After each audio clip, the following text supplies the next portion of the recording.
Okay guys, no, welcome to our YouTube channel again. So, ngayon magbibigay ulit tayo ng reaction video sa mga nangyayari sa ngayon sa loob at labas ng ating bansa.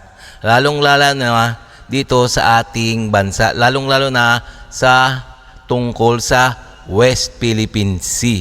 So, kung gusto nyo ng mga ganitong mga reaction video, please subscribe, like, and share itong video na to para mag-continuous pa tayo na gumawa ng mga video na to.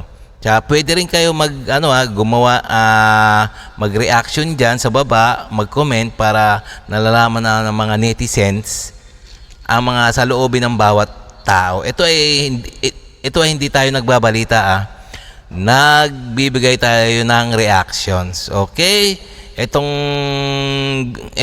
natin, bibigyan natin reaction ito, may pamagat na Commander-in-Chief. Ayan missile attack inutos na versus China. Uy, ayun kasi ang ating Presidente Bongbong Marcos nag-utos na ng missile attack laban sa China. Bobombahin lahat ng papasok. Ganun katindi ang ating Pangulong PBBM. So, okay, bigyan natin reaction to at comment. So itong video na to galing kay Melbs Castle. Okay, please paki-subscribe din sa kanya. Okay? So, umpisa na natin. Nakakatakot ang balitang ito dahil sa pagkabahala ni Pangulong Marcos na umatake anumang oras ang Chinese Navy warship na nasa Baho de Masinloc. Inalerto na ni PBBM ang buong Philippine Navy. Inutos na rin ni PBBM noong nakarang araw ang paglalagay ng heavy machine gun sa lahat ng helicopter ng Philippine Navy.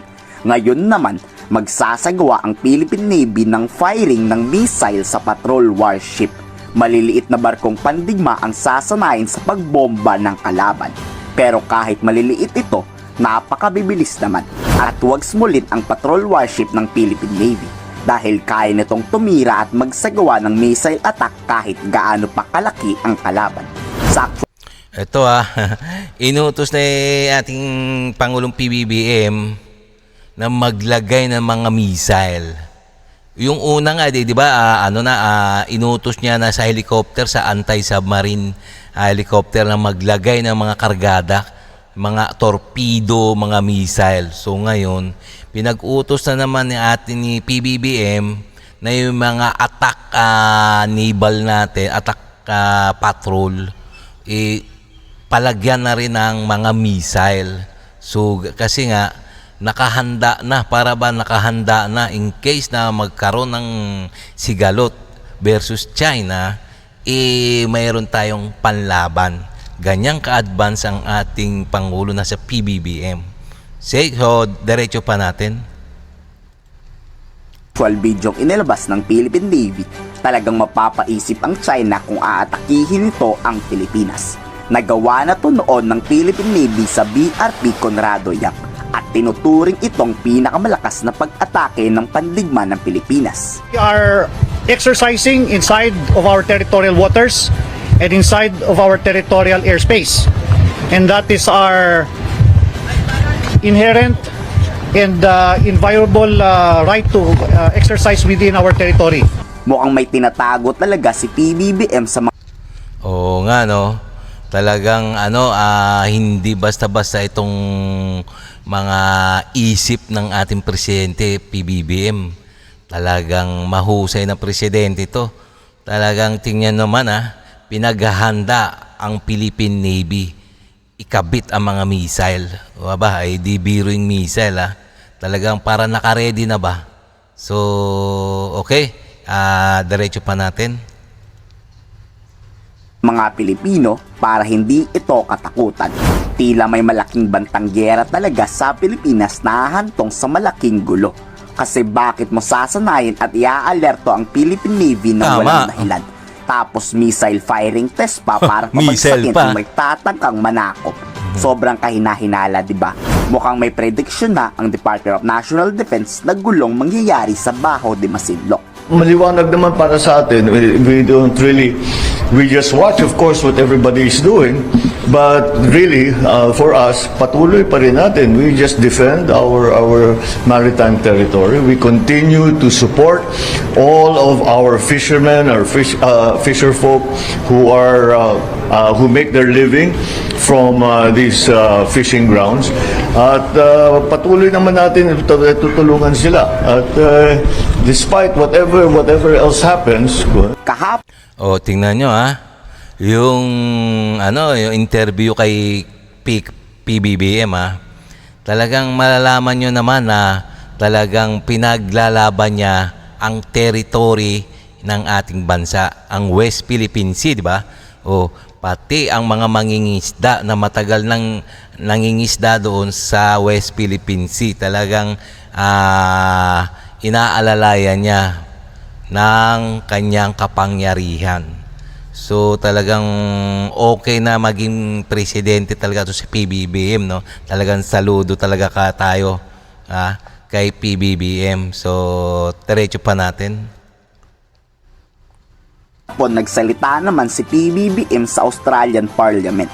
Dito muling binigyan din ng Pangulo na hindi ito natatakot makipaggera kahit sa anong bansa kung may magbabalak man manakop sa West Philippine Sea. O yan may si PBBM nakipagpulong sa sa Australia, sa ibang bansa, na sinabi niya na talaga, buong tapang niyan sinabi na talagang makipaggera talaga siya kung sino mang umagaw sa teritoryo ng Pilipinas. Ganyan katiyatag.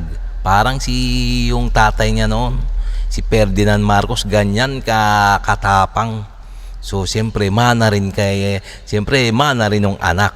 Kaya ganyan katapang magsalita na hindi raw ibibigay niya PBBM kahit isang sukat sa mga mananakop ang teritoryo ng Pilipinas. Yan si PBBM. Okay, diretso pa natin. Patama talaga to para sa China. the first day that I took office, I will not allow any attempt by any foreign power to take even 1 square inch O yan of our sovereign O territory. yan. Nananatiling kulang nga ang militar ng buong Pilipinas. Kung hahantong man tayo sa malaking kaguluhan, papayag ba kayo na isa kayo sa lalaban para sa ating bayan? Ikomento sa baba ang inyong saloobin. Okay. Nakakatakot. Okay, no? So, talagang kung ako tatanungin siyempre sasama na. Ang alam natin talagang dihado tayo sa laban sa mga Chekwa. Pero subok na ang mga Pinoy sa labanan. Even na malalakas pa yung kaaway, di ba? So, kayo rin mag-comment din kayo diyan kung sasali kayo in case na magkaroon ng gera at sasakupin tayo ng mga Chekwa. So, di ba? So, mag-comment down lang dyan and mag-like na rin, okay? So, okay? So, hanggang dito na lang tayo mga guys. So, sa susunod uli, please subscribe, like, and share na itong ating video. And also, the important is subscribe and like ang ating video. So, para makagawa pa tayo mga marami pang mga reaction video na nagaganap sa atin sa ngayon. Okay?